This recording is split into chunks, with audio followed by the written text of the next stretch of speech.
దశాబ్దాల కాలంగా అద్దె గదుల్లో కార్యకలాపాలు నిర్వహిస్తున్నటువంటి ప్రభుత్వ కార్యాలయాన్ని కూడాను ఒకే గూటి వైపు వచ్చేందుకు 2016లో తెలుగుదేశం ప్రభుత్వం అధికారంలోకి వచ్చిన తర్వాత కలెక్టరేట్ నిర్మాణానికి శంకుస్థాపన చేసింది.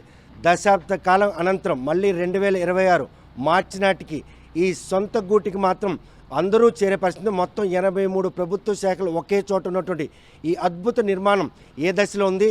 అనుకున్న విధంగానే మార్చి 1వ వారానికి ఇది ఆ ప్రారంభోత్సవం అందిస్తారా లేదనే విషయం ప్రస్తుతం మనతో మాట్లాడి ఆర్ఎన్బి ఎస్సీ మనతో ఉన్నారు. చూస్తే కనుక ఒక కొత్త కలెక్టరేట్ భవనం మొత్తం 83 శాఖలు ఒకే గొడుగు కింద ఊహించడానికే అసలు ఎవరైతే బాధ్యతలు కావచ్చు పబ్లిక్ అంటే దీంతో ఉన్నారు వారికి ఎటువంటి సౌలభ్యంతో కూడిన కొత్త కలెక్టరేట్ ఈరోజు శ్రీకాకుళంలో కొలుదీని ఎప్పట్లో ఇది పూర్తి కానుంది?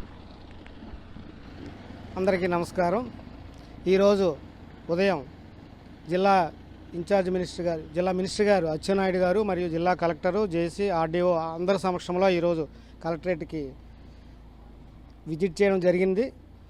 ఈరోజు మినిస్టర్ గారు స్పెసిఫిక్గా ఆదేశాలు జారీ చేశారు. మార్చి 1వ తారీఖు ఎట్టి పరిస్థితుల్లోనూ బిల్డింగ్ పూర్తి చేసి మనం చీఫ్ మినిస్టర్ గారితో ఓపెనింగ్ పెట్టాలనే ఆదేశాలు జారీ చేశారు.